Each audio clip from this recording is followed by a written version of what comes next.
म दुखीलाई पनि के हो साथीहरु हेर्नु न आज चाहिँ हजुरआमालाई बुवालाई कति मासु मात्र पकाउँछौ कहिलेकाहीँ त यसो च्याउस्याउ पनि ल्याएर पकान भन्नु भएछ। अब मेरो बुढालाई फेरि अब बुवा र हजुरआमाले खान्छु भनेपछि नल्याइदि हुँदैन अनि बजार गएर एक पोका च्याउ किनेर ल्याउनु भएछ डल्ले च्याउ लुलु बुढी पका भन्दै दिनु अब पकाउने पर्यो के गर्नु अनि सही लगे भित्र अनि एउटा बटुकामा खनाएर मजाले त्यसलाई पखाले निकै कालो फोहोरहरु निकै रहेछ अलि कालो कालो पनि भइगएको रहेछ है। अनि नयाँ चकिङ बोर्ड किनेर ल्याएको थिएँ मैले चाहिँ यो बाँसको है प्लास्टिकको चाहिँ खानु राम्रो हुँदैन भनेर अनि त्यसको पनि उद्घाटन गरिदिएँ क्या आज च्याउ काटेर टक्क हैन पखालेर अनि चट त्यसलाई टुक्रा पारी है त्यो अलि कालो कालो भएको चाहिँ मैले फाल्दिएँ क्या मलाई त्यो खासै फेरि राम्रो लागेन अलि त्यो कालो कालो भएको जस्तो भएर चाहिँ बिग्रे जस्तो भएको अनि मैले चाहिँ त्यसलाई टक्क काट्यो त्यसरी चट काटिदिएँ है। अनि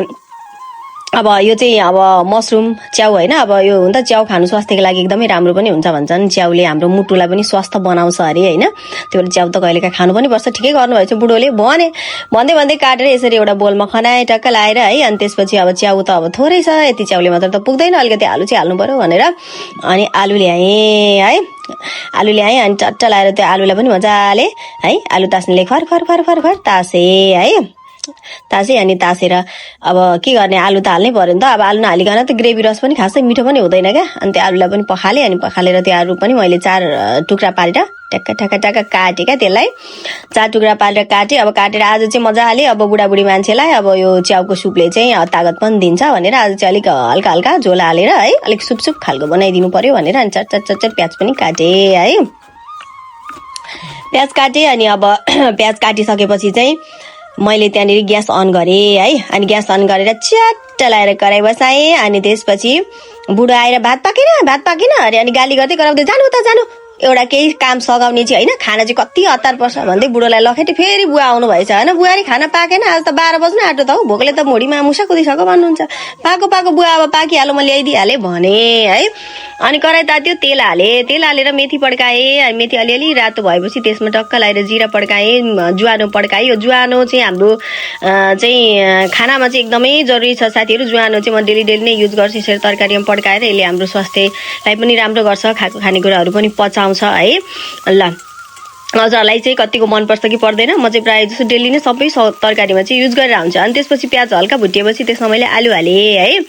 आलु हालेर त्यो आलुलाई पनि पर भुटे हैन मजाले भुटे अब त्यो आलु पाकुन्जेलसम्म चाहिँ लसुन र अदुवा के लाउनु पर्यो भनेर यसो हेरेको त्यो बोटबाट टिपेर ल्याएको कलिलो लसुन रहेछ क्या आज त म यही लसुन हाल्छु है भनेर त बाहिरको बाक्लो बोक्रा चाहिँ फाले अनि फाले त भित्र कलिलो त है किचाउँदा किचिहाल्छ नि यसलाई त म पिसिहाल्छु नि भनेर टक्क ओखलीमा हाले अनि ओखलीमा हालेर अब लसुन खर नगाए अब सुप खानुपर्ने लसुन त अलिअलि हाल्नै पर्यो है अनि टक्क अदुवा लसुन काचा ओखलीमा किच्याए हेर्नु है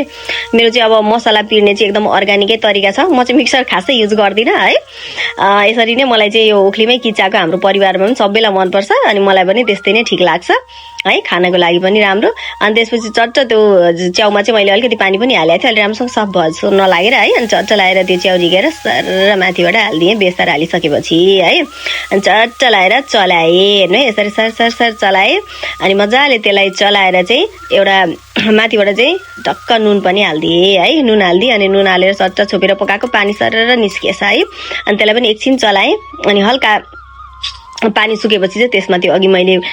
पिसेको चाहिँ अदुवा लसुनको पेस्ट लाएर मजाले चलाएँ टक्क चलाएँ है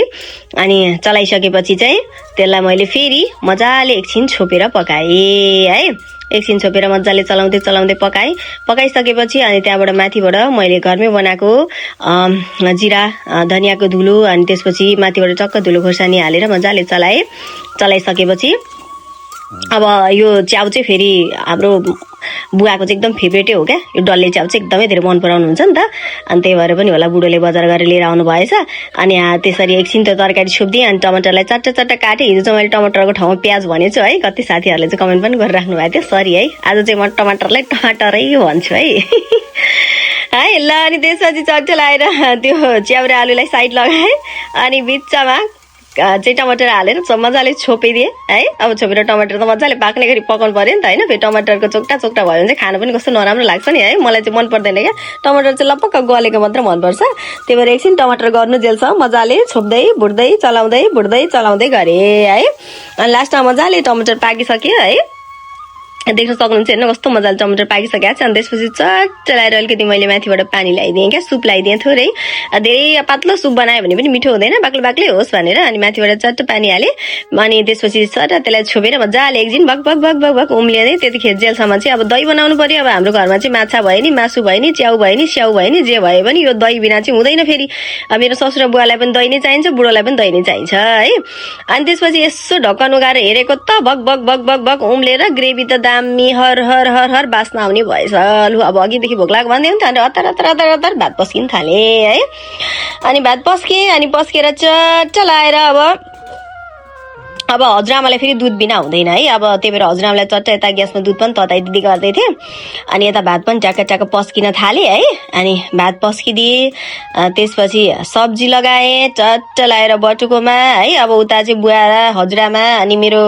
अब बुढो चाहिँ अब बस्नु भएको छ कि छैन। बुढोको चाहिँ फेरि घरमा बास हुँदैन, लखर लखर लखर लखर डुली हिँड्ने बानी छ है। त्यही पनि भात चाहिँ पस्किदिइरहेको छ। खाने बेलामा त जाई पुग्यो भने टुप्लुक्क आइपुगी हाल्नुहुन्छ नि भन्दै भात पस्किदिएँ। अनि त्यो मसिनो चेरी टमाटरको अचार बनाएको थिएँ। अब बुवाले चाहिँ मलाई चाहिँ युरिक एसिड छ है, यो अमिलो अचार चाहिँ मलाई नद्याऊ है भन्नुभयो। अनि लौ त भनेर बुवालाई चाहिँ अचार हाल्दिनँ मैले। अनि हजुरआमालाई अलिकति चिनी र दुध हालिदिएँ, टक्क बटुकोमा तरकारी हालिदिएँ। अनि बुवालाई पनि हालिदिएँ, यता बुढोलाई पनि हालिदिएर रेडी चाहिँ गरिदिइराखेँ है। अनि चट्ट लाएर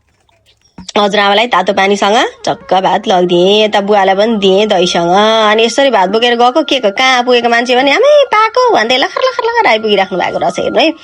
पाको पाको लु खानुस् खानुस् खानुस् भनेर दिएको बटुकै घोप्टाएर राम राम राम राम राम राम। हेर्नु न मुख दारीजुङ्गा पनि काट्नु छैन। हेर्नु न के साह्रो मेरो बुढोले गति छाडेको है। अनि बुवा त म त आज भोकाले मर्न लाग्यो भनेर गम गम खान थाल्नुभयो। हजुरआमा पनि गम कि गम खान थाल्नुभयो, बुढो पनि गम कि गम है। दामी भयो अरे भन्दै बुढोको घाँटीमा च्याउ तेर्सीको के गर्नु फेरि ठोकिदिएँ।